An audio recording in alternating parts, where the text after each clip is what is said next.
Hello friend, तो कैसे हैं आप लोग। तो आप लोग का एक बार फिर से हमारे छोटे से चैनल में बहुत बड़े दिल से स्वागत है। पिछली वीडियो में हम लोगों ने पॉवर्टी एज ए चैलेंज का पार्ट 1 कवर कर चुके थे और इस वीडियो में अब है पार्ट 2 की बारी। पिछली वीडियो में बहुत ज़्यादा आप लोगों ने प्यार दिया, इसलिए इस समय हम फेस दिखाकर वीडियो बनाने आ गए।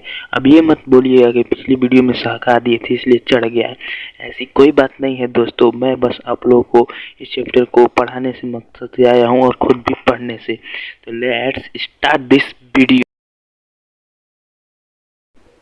तो गाइज, पिछली वीडियो में हमने ये तो देख लिया था पॉवर्टी क्या होती है और किन लोगों को हम पॉवर्टी के अंदर लेते हैं और किन्हें गरीब कहते हैं। ये हमने अपने पर्सपेक्टिव से देखा था, लेकिन इस वीडियो में हम लोग देखने वाले हैं कि पॉवर्टी को सोशल साइंटिस्ट के द्वारा कैसे देखा जाता है। Poverty as seen by social scientist. Social scientist का दोस्तों यहाँ पर ये मतलब है कि जो सोशल मतलब कि समाज के वैज्ञानिकों का इस पर क्या राय है। तो चलिए देखते हैं। Since poverty has many factors, social scientist look the through variety of indicators. अब जो हम लोग ने तो अपने भी जैसे देखा था कि जो गरीब कैसे है, जो पढ़ने नहीं जा रहा है, वगैरह वगैरह बातें करके। लेकिन अब हम देखने वाले हैं कि जो सोशल साइंटिस्ट है यानी कि सामाजिक वैज्ञानिक है, वो इस बात को कैसे देखते हैं। तो बोल रहा है कि जो सोशल साइंटिस्ट होते हैं जो गरीबी को इस बहुत सारे इंडिकेटर्स यानी कि कुछ चिन्हों के द्वारा देखते हैं। But now poverty is look through, जो कि हमने देखा था कि जो पॉवर्टी है उनके इनकम लेवल पर कह दे रहे थे वो गरीब है, और उनके कंजप्शन पर मतलब क्यों कितना कमा रहे हैं और कितना खर्च कर रहे हैं, इनसे यूजुअली हम लोग कह देते थे कि वो लोग गरीब हैं या धनी है। लेकिन जो सोशल साइंटिस्ट है, समाज के जो वैज्ञानिक हैं, वो कैसे लोगों को देखते हैं, गरीब है या नहीं है। तो समाज जो वो देखते हैं, क्या देखते हैं। But now poverty is look through the order of social indicator like literacy rate. देख सकते हैं यहाँ पर जो सोशल साइंटिस्ट होते हैं वो ये भी देखते हैं कि आदमी कितना पढ़ा लिखा है, उस लेवल पर भी देखा जाता है वो आदमी गरीब है या नहीं है। Lack of general resistance due of malnutrition. अब यहाँ पर देख सकते हैं लैक ऑफ रेजिस्टेंस मतलब कि जो बेसिक जरूरतें उन्हें पूरा कर पा रहा भी है या नहीं कर पा रहा है। और उनका माल न्यूट्रिशन का मतलब रोटी कपड़ा मकान और उसको जो न्यूट्रिएंट्स चाहिए उसको शरीर को वो दे पा रहा है या नहीं दे पा रहा है, वो सोशल साइंटिस्ट के द्वारा भी देखा जाता है। फिर क्या बोल रहा है, lack of access of health care, क्या वो अपने स्वास्थ्य पर ध्यान दे पा रहा है, क्या उसके पास जॉब है। और lack of access of safe drinking, और सबसे बड़ी बात क्या वो शुद्ध पानी पी रहा है। और ईटीसी सैनिटेशन और इत्यादि, ये सब किसके द्वारा देखा जाता है, सोशल साइंटिस्ट यानी समाज के वैज्ञानिकों के द्वारा। तो आप लोगों को समझ में आ रहा होगा कि ये क्या बोलना चाह रहा है।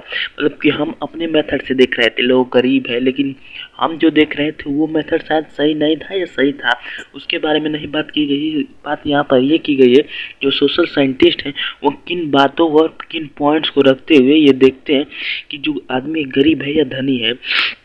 तो आशा करता हूँ ये पॉइंट सही में आया होगा। तो हम बढ़ते हैं अगले टॉपिक की ओर। तो दोस्तों माफ़ करिएगा अगर मैं गलती पढ़ दूँ तो इसके लिए क्षमा चाहूँगा।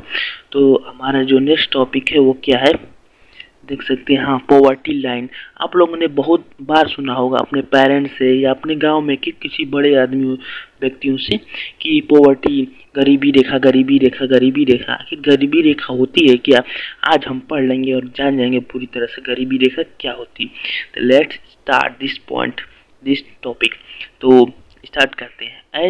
As the centre of discussion, अब डिस्कशन के मध्य में किसके, पॉवर्टी के, is usually concept of poverty line. जैसे आप लोगों ने इस बात को भी सुना होगा, कभी भी जब गरीबी की बात होती है तो गरीबी रेखा की बात जरूर आती है। क्या बोला है, a common method use to measure poverty is based on income. जो कॉमन मेथड हम लोग क्या है, उनके आय के आधार पर हम देखते हैं, मतलब वो आदमी कितना कमा रहा है। फिर आय के बजाय और किसके आधार पर देखते हैं, कंजप्शन मतलब अब लोग जानते हैं खर्च होता है, मतलब कितना कमा रहा है और कितना खर्च कर रहा है, इसके आधार पे हम नॉर्मली देख लेते हैं कि व्यक्ति गरीब है या धनी है। A person is consider poor और income consumption level rates level fall given the minimum level necessary. यहाँ पर यही साफ साफ बोल रहा है कि जो व्यक्ति किस प्रकार देखा जाता है, वो कितना कमा रहा है और कितना खर्च कर रहा है, उसका ना सरकार ने एक मिनिमम लेवल सेट करके रखा है। अगर मतलब इसमें दिया है, आगे बात कर रहा है जैसे कि what is necessary certifies basic need different different type different country. और जो पॉवर्टी है ना वो अलग अलग देशों में अलग अलग प्रकार से देखी जाती है। तो कैसे देखी जाती है? Therefore, poverty may be vary time to and place। इसलिए जो गरीबी की दर है वो समय और क्या स्थान के साथ बदल जाएगी। मतलब कि हमें पता है कि अगर कोई देश थोड़ा सा इकोनॉमिकली कमज़ोर है तो हमारे देश का व्यक्ति उस देश में एक धनी व्यक्ति की तरह हो सकता है, लेकिन अगर कोई देश अमेरिका जैसा देश है और हम लोग का भी कोई नॉर्मल व्यक्ति भी वहाँ पर गरीब हो सकता है। इसलिए वेरी करता है। आप लोग समझ रहे होंगे, यहाँ पर लिखा है टाइम एंड डिफरेंट कंट्री। फिर क्या बोल रहा है? Each country use imaginary line. सभी देश इमेजिनरी लाइन सेट कर मानकर, मतलब इमेजिनरी लाइन का मतलब होता है कल्पना की हुई लाइन, जैसे कि considering appropriate for existing level of development. हमने विकास के आधार पर किसको गरीब कहना है और किसको नहीं कहना है। देखिए यही क्या बोल रहा है। फॉर एग्जाम्पल, उदाहरण के तौर पे दिया, पर्सन नॉट हैव कार।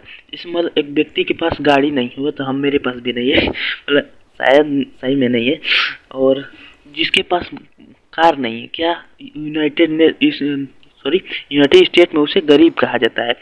और आप लोग जानते हैं, लेकिन हमारे देश में जो कार है उसे लग्जरी के रूप में लिया जा सकता है। मतलब कहा जाता है शौक है या जिसके पास ज़्यादा पैसा होता है उसके पास कार होती है, लेकिन वहाँ पर नहीं, मतलब कि कार होना कंपलसरी है, अगर नहीं तो आप गरीब कहलाएंगे। यूनाइटेड स्टेट में देख रहे हो, यहाँ पर तो शायद बहुत से कार नहीं देखा, sorry. While determining the poverty line. अब हम इंडिया में बात करते हैं, वहाँ पर तो सेट है कि जिसके पास कार नहीं रहेगा वो गरीब है, और जिसके पास रहेगा वो गरीब नहीं है। मान लीजिए कोई धनी है, कार ही नहीं खरीद रहा है, तो मतलब वो गरीब है। ठीक है, वो अपने देश का अपने है। मतलब कहने का मतलब था, अगर कार खरीद सकता है तो इसके बाद है कि उसे हम पुअर नहीं कंसिडर करेंगे। आगे क्या बोल रहा है? अब हम इंडिया की बात करेंगे कि इंडिया में कैसे जाना जाता है कि कौन गरीब है या नहीं है। तो इंडिया का दिया है कि a minimum level of food requirement, clothing for footwear, fuel and light education and medical requirement। इन सारी चीज़ों को के हिसाब से तब बोला जाता है ये आदमी गरीब है या नहीं है। हमारा देश में सबसे आगे है। फिर क्या बोल रहा है कि are determined substance, this physical quantity are multiplied by their prices in rupees. और ये सब फिजिकल क्वांटिटी को जो होती है वो उसका निर्धारित मूल्य होता है। Present formula for requirement while estimating the poverty line based on the desired calorie requirement. और इस पे ये देखा जाता है कि एक व्यक्ति को कितने कैलोरी की आवश्यकता है। कैलोरी क्या होता है जिसको नहीं पता होगा, तो मतलब कि जब हम एनर्जी होती है ना वो कैलोरी में मिलती है। कैलोरी का मतलब वो एक प्रकार से कह सकते हैं कितना हम खा रहे हैं, ये समझ सकते हैं। फिर आगे क्या बोल रहा है? The calorie need vary depending on sex, age and type of work. मतलब कि कौन सा, मतलब पुरुष है कि महिला है कि वो बड़ा आदमी है कि छोटा आदमी है, ये कैलोरी डिफरेंट हो सकती है। मतलब कि जो बड़ा आदमी होता है उनको ज़्यादा काम होता है और इसलिए उनको खाने की आवश्यकता भी ज़्यादा होगी, तो इसलिए उनको उनके वेरी कर सकता है। फिर क्या बोल रहा है? जैसे कि रिक्वायरमेंट, हाँ यहाँ पर दिया है the accepted average calorie requirement in India 2400 calorie. मतलब कि जो एवरेज कैलोरी माना गया है कि प्रत्येक व्यक्ति को 2400 कैलोरी चाहिए थी दिन की। अगर इतने कैलोरी उसको मिल जा रही है रूरल एरिया में, रूरल एरिया का मतलब होता है गांव के क्षेत्रों में, एंड 2100 कैलोरी, और 2100 कैलोरी चाहिए शहर के क्षेत्रों में। ऐसा इसलिए होता है क्योंकि गांव के क्षेत्रों में माना जाता है कि ज़्यादा काम होता है, इसलिए ज़्यादा एनर्जी की आवश्यकता होती है शहर के अपेक्षा में।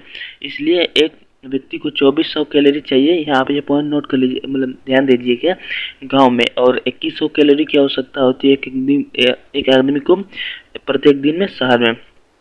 फिर आगे क्या बोला है, थोड़ा सा इसको, हाँ फिर आगे बोल रहा है भाई,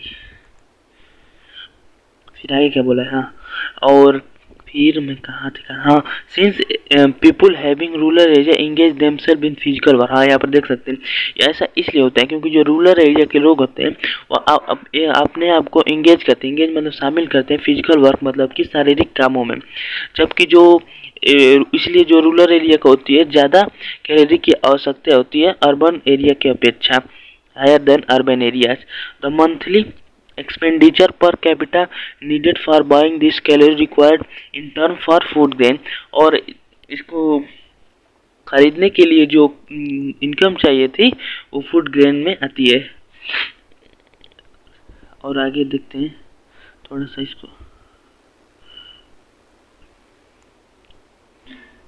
हाँ, तो फिर बोल रहा है on the basis of calculation for year 2011 and 12 और उस बेसिस पे किस पे, उस कैलकुलेशन के बेसिस पे साल 2011 और 12 के द पॉवर्टी लाइन है पर्सन फिक्स, जो पॉवर्टी लाइन है पर्सन की वो फिक्स कर दी गई थी 816 रुपया पर मंथ। मतलब कि एक आदमी अगर गांव में 816 रुपया से कम कमा रहा है तो उसे गरीब कहा जाएगा। यहाँ पर देख सकते हैं रूरल एरिया में। और वही आदमी अगर शहर में 1000 रुपये से पर मंथ कम कमा रहा है तब उसे पुअर कंसीडर किया जाएगा। ऐसा क्यों बोल रहा है अभी पढ़ेंगे। और इसलिए वो अपनी ज़रूरतों को पूरा नहीं कर पा रहा है। तो फिर आगे देखते हैं। फिर आगे इसका आंसर दिया होगा। हाँ, higher amount for urban area has been fix. हमने देखा था कि 1000 चाहिए कि क्या पर मंथ होनी चाहिए क्या इनकम व्यक्ति की शहर में, और जबकि गांव में 816 रुपये है। क्यों, यहाँ पर रीजन दिया है कि higher amount of urban area has been fixed because the high price of many essential product in urban centre. आप लोग जानते हैं शहर में हर चीज़ महंगी मिलती है, इसलिए शहर के लोगों को कहा गया है कि 1000 से अगर मंथली कम कमा रहे हैं तो वो गरीबी रेखा के नीचे आते हैं। देख सकते हैं 1000 से कम, ये मतलब बहुत ही लाइन नीचे है। अभी भी बहुत ही लोग गरीब हैं। जो 1000 से ज़्यादा भी पर मंथ कमा रहे हैं तो वो भी क्या ही कर लेगा, देख सकते हैं आप लोग। फिर आगे बोल रहा है a family 5 member living in rural area and earning less than 4000। हाँ, अब देख सकते हैं कि अगर एक फैमिली है रूरल एरिया मतलब गांव के क्षेत्रों में, अर्निंग लेस देन अबाउट 4080 रुपये से अगर वह कम कमा रही है और उसमें 5 मेंबर है तो वह फैमिली गरीब कहलाएगी। आप लोग देख सकते हैं बिलो द पॉवर्टी लाइन। ऐसे हमारे देश में बहुत ज़्यादा गरीबी है, अभी भी घटने की ज़रूरत है। तो अभी 4080 रुपये से जो कम कमाता है उसे गरीब कंसिडर किया गया है, वो पॉवर्टी लाइन के नीचे आता है। और सिमिलर फैमिली अर्बन, अगर वही फैमिली 5 लोगों की अगर अर्बन एरिया में अगर 5000 से कम कमा रही है तो वो फैमिली भी गरीब कही जाएगी। आप लोग देख सकते हैं 5 लोग मतलब कि 5 लोग 1000 में 5000 में 5 का डिवाइड करें तो 1000। वही बात है, मतलब कि वहाँ पर 1 लोगों की बात की गई थी, यहाँ पर 5 लोगों में 5000। आप लोग देख सकते हैं मतलब कमाने वाला कोई एक हो और बस 5000 है पर मंथ का। फिर आगे देखते हैं क्या बोल रहा है, इसको डन कर देते हैं। The poverty line is estimated periodically normally even 5 year. और ये जो पॉवर्टी लाइन है हमेशा 5 सालों में शायद चेंज होती रहती है। और फिर by concluding simple survey, sample survey, हाँ सर्वे लिया जाता है, मतलब कि सर्वे का मतलब समझ रहे हैं ना, सबका छानबीन किया जाता है और उसका खोज करने के बाद हर 5 सालों में इसमें चेंज होते रहते हैं। फिर है क्या बोला, sorry, this survey are carried out. ये सर्वे करता कौन है, NSSO। देख सकते हैं यहाँ पर NSSO मतलब नेशनल सैंपल सर्वे ऑर्गेनाइजेशन। इस ऑर्गेनाइजेशन का नाम है नेशनल सर्वे सैंपल ऑर्गेनाइजेशन। ये पॉइंट तो नोट करने के लायक है, मतलब ये एग्जामिनेशन में आ सकता है, आप लोग यहाँ पर ध्यान दीजिएगा। हाइबर फॉर मेकिंग, थोड़ा सा हमको लग रहा है वीडियो लंबी हो रही, फिर भी आप लोग को सपोर्ट करिएगा इस वीडियो में। लग रहा है इस टॉपिक पर हम नहीं पढ़ा पाएंगे क्योंकि वीडियो ज़्यादा लंबी हो जाती तो व्यूज नहीं आते हैं, सॉरी। लेकिन फिर हम इसका नेक्स्ट पार्ट जरूर बनाएंगे, बस एक बार कमेंट कर दीजिएगा। However for making companion between developing country, many international organization like World Bank use uniform standard poverty line। और बहुत सारे और भी कंट्री में और क्या इंटरनेशनल बैंक को भी ले तो वो भी एक सर्वे करता है और एक पॉवर्टी लाइन सेट की गई होगी, इंटरनेशनल लेवल पर की गई है। इसका क्या नाम है, यहाँ पर थोड़ा सा पॉइंट इंटरेस्टिंग और इम्पोर्टेंट है। और जो पॉवर्टी लाइन है minimum ability in equivalent of $1.90 पर पर्सन पर डे, मतलब कि PPP 2011 के तहत मतलब कि एक व्यक्ति को $1.9 पर डे कमाएगा तो वो गरीब नहीं कहलाएगा। और ये इंटरनेशनल लेवल पर है, आप देख सकते हैं। ये पर डे की बात है तो $1 में अभी तो कितने रुपए चल रहा है, तो इसे चेंज कर सकते हैं। लगभग 150 या 200 के लगभग आएगा, मतलब एक व्यक्ति एक दिन में 150 या 200 कमाना चाहिए, तो उसे गरीब नहीं कंसीडर किया गया। तो thank you for watching this video. आशा करता हूँ आप लोगों को समझ में आया होगा। और जय हिंद। और आप लोग अगर चैनल पे नए हैं तो सब्सक्राइब कर सकते हैं, और इस वीडियो को प्लीज़ लाइक कर दीजिएगा दोस्तों, प्लीज़ व्यूज भी नहीं आ रहा है।